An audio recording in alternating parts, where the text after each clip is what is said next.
Hello, hello, hello. And here we go. Welcome.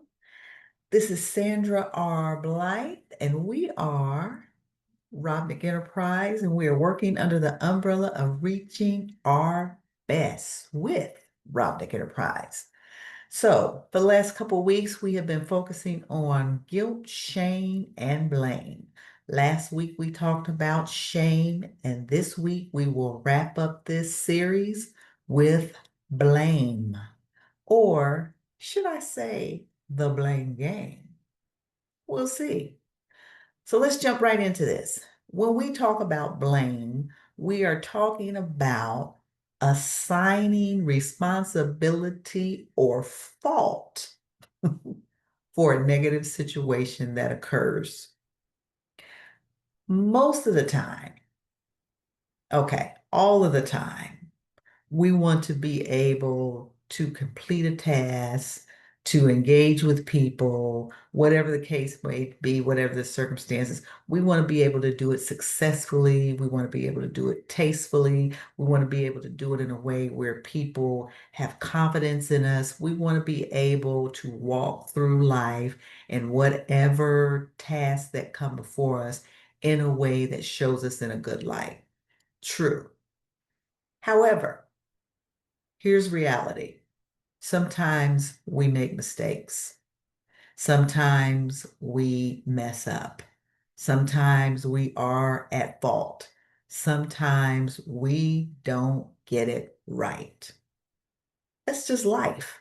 That's the cycle of life. And there is not one person that's walking this earth that's exempt from that space of blame because it, in part, again, it has to do with faults. It has to do with making mistakes. Guess what? It has to do with being human. Dare I say that? It has to do with being human.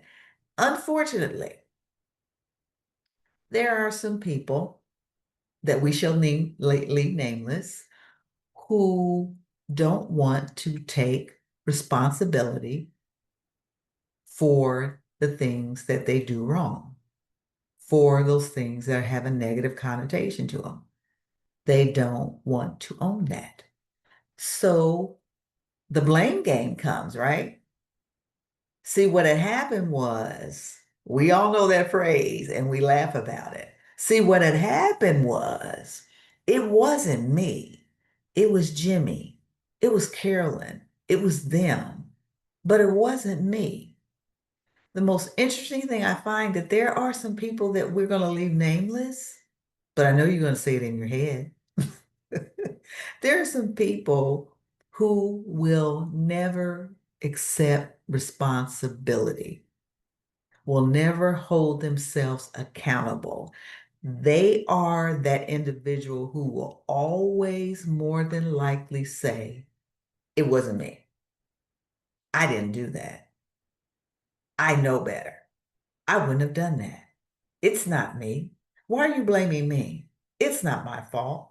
If they would not have done, if she would not have done, if he would not have done, see what happened was there's some people we know very intimately. We're not putting names out there today, but we know these people, right? These people who will not accept responsibility, hold themselves accountable, but are very quick to place the blame. Thus, we call it the blame game. Let's talk some more about the blame game. The blame game really is a cover up. I like to look at it that way. The blame game really is a cover up. It is me and sometimes you covering up for what we did wrong, whatever the flaw was, whatever the mistake was, whatever the fault was. We go into cover up mode because we don't want to be exposed. Mm-mm. We do not want to be exposed. You don't want to be exposed. I don't want to be exposed. So we have those moments where we find ourselves doing the cover up. And the cover up simply relieves me of any responsibility, any accountability. It relieves me from even connecting myself to what has happened. So, in part, it's cover up. It's me releasing the idea that I'm going to be responsible or accountable. But I'm covering up because I don't want to be exposed, right? I don't want to be exposed. I don't want people to know this was my fault. I don't want people to know I didn't get it right. I don't want people to know that the decision that I made, the thing I did, the thing I didn't do, that may have potentially affected somebody else, I don't want them to know that I am the person. Not that I'm the fall guy, because it genuinely is my fault. The fall guy is whoever I'm placing the blame on. Jimmy, Carolyn, them. That becomes the fall guy. But the person who did the act or who didn't do what needed to be done and it resulted in something negative, it resulted in a mistake, is not willing to take the hit. I don't want to be exposed. I don't want people to know it was me. I don't want people to know I messed up. I don't want people to know I made a mistake. Hmm, that's interesting. This is why that's interesting. Because what I said early on in the beginning, everybody, nobody missed, no one exempt. Everybody makes mistakes. So I shouldn't be wrapped up in playing the blame game. I shouldn't be doing a move that's considered a cover up. I shouldn't be focused on not being exposed. But yet we do it time and time again. We blame others. So that's one thing we look at. It's done because we don't want to be exposed. It's done because sometimes we have a fear. We have a fear. Why are we fearful? It goes back to how we believe people will perceive us. If she knows I made that mistake, if he knows I made that mistake, if they know I'm the person who messed up, will there be repercussions? Where will they look at me differently? Will I no longer be entrusted to do certain things? Will the dynamics of that relationship or relationships change?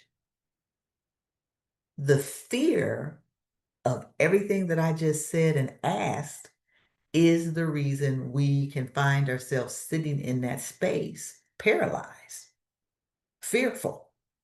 So the knee-jerk reaction, the inner reaction is, I'm just going to say it wasn't me. I'm just going to say it was Jimmy. I'm just going to say it was Carolyn. I'm just going to say it was them. And then that'll get me out of it. And they'll never know. Fear. And if we tie fear and exposure together, it works. I'm fearful that I'm going to be exposed, that I was the one who created this situation. How about that? Fear, exposure. Sometimes we blame other people for what has happened because our pride won't allow us to take ownership. Uh-oh, that was probably not a good statement, was it? Sometimes we will blame others because our pride won't allow us to own our mess. And rather than for me to take ownership, my pride says, dump it on somebody else. Say it was somebody else's fault. But I'll give you one even better than that. Sometimes we can convince ourselves that we're not at fault. We can spin a narrative, we can write a narrative in our mind to convince ourselves that we're not at blame. I would have never made that mistake. I would have never done that. I think probably what happened is Jimmy or Carolyn or they, and we don't take the time to assess that yes, it very well may be me. It really may be my mistake, my issue, my flaw, my fault that has brought us to this space. But if we're not careful and we become prideful people, we will never assume responsibility and hold ourselves accountable for anything that's done. Because my pride says I don't make mistakes, especially something like that. It's always going to be, especially something like that. But we all make mistakes. We all mess up. In the course of the day, we don't even keep up with the mistakes we make. And some of us, if we're prideful, we go to bed and go, well, I can make any mistakes. Is that humanly possible? Let's hope not. Because as we make mistakes, as we fall down and get up, it's a growing process. We learn there's a lesson in the things that we do wrong, the mistakes that we make. If we allow ourselves to be open to it, we're always going to learn. I mean, yeah, we're always going to learn. If we allow ourselves to be open to it, we're always going to learn, we're always going to grow, we're always going to develop. But if my pride, if my fear of being exposed keeps me paralyzed, I will learn nothing. I will not grow because I am stuck, I'm stagnated, and I am paralyzed. Blame is a crutch. Uh-oh, we didn't like that. Blame is a crutch. It's crutch. It keeps you from dealing with the reality of what has happened. It keeps you from dealing with your mistakes. It keeps you from dealing with your faults. It keeps you in a state of believing that everything is going to be all right, even when I don't take responsibility. Blame can be a crutch. So we've looked at a couple of things in terms of why we cast blame to other people.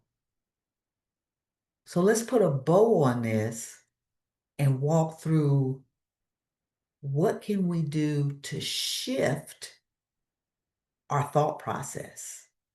What can we do to shift this idea that it's okay to blame people when it's not their fault?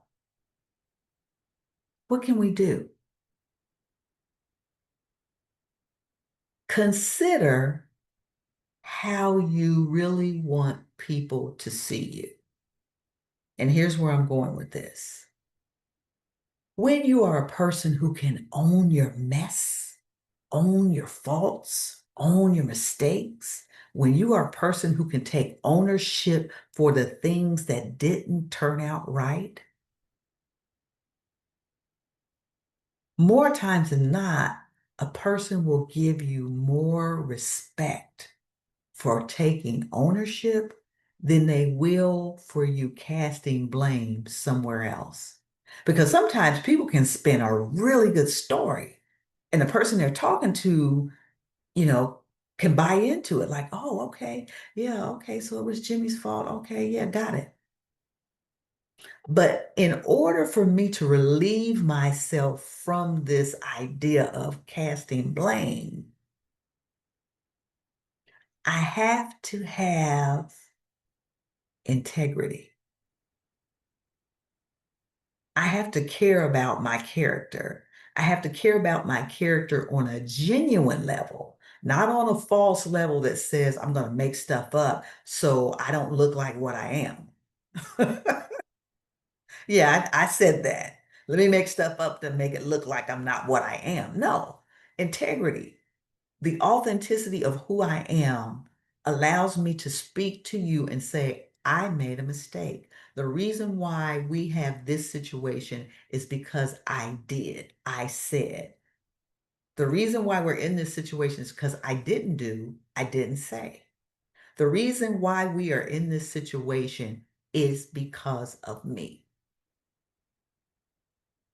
That's a person that has integrity. That's a person that other people can respect.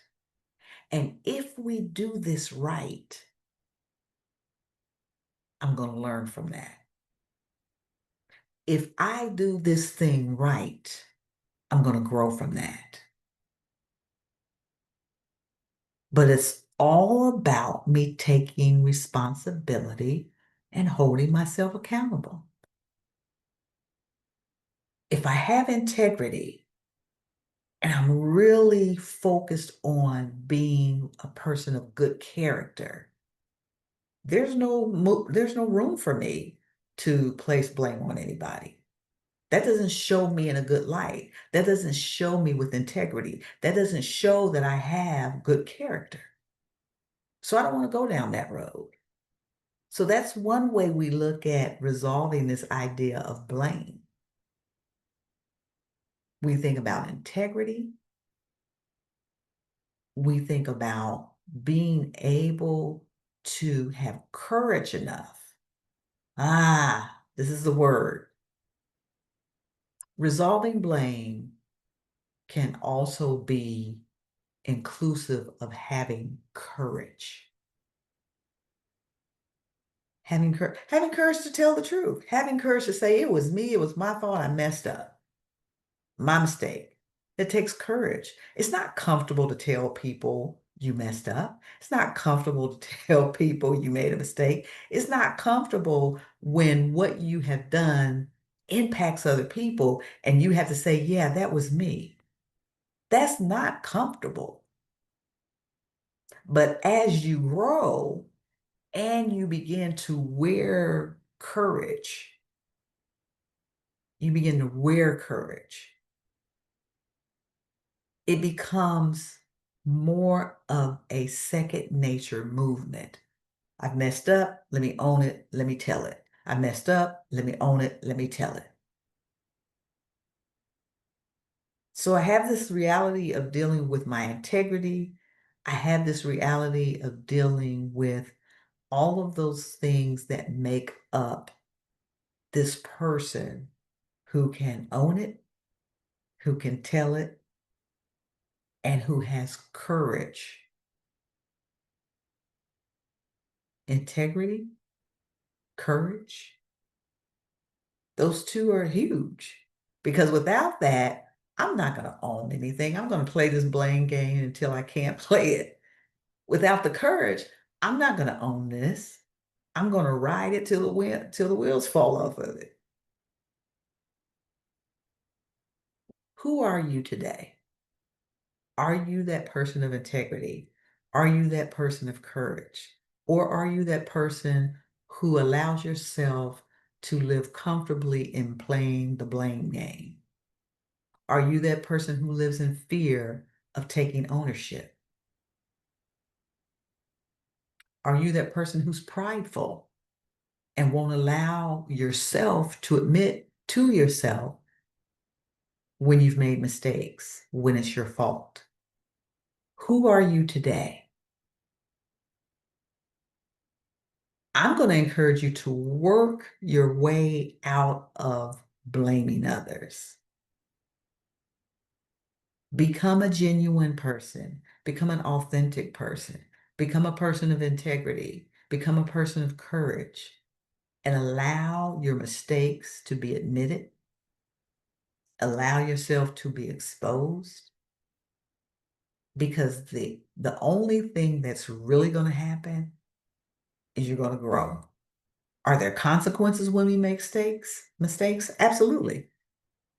But that should not prohibit me from telling the truth and owning what I've done. The more you know, the more you grow. That's not a cliche, that's a reality. I messed up. Let's see how we can work through it. And here's the reality as well. Sometimes when we mess up, we're not going to be able to fix it. We're not going to be able to walk it back. We're not going to get a redo or a do-over. But that's part of life cycle. That's why we have to be very careful how we navigate so that we don't have to be concerned about a redo. We don't have to be concerned about walking it back, taking it back. But at the end of the day, hold on to this thought. What type of person are you? What type of person do you want to be? Think about the things we've talked about for the past 3 weeks: guilt, shame, and now blame. Do some self-assessment, some self-evaluation. And if there's a need for adjustments, make adjustments. But always be open to being open about your character. Because in the end, that's going to determine the people who will be in your circle. My name is Sandra R. Blythe, and thank you so much for being here with me on Reaching Our Best with Robnick Enterprise, and we will be back. Have a great evening, and thank you for joining in.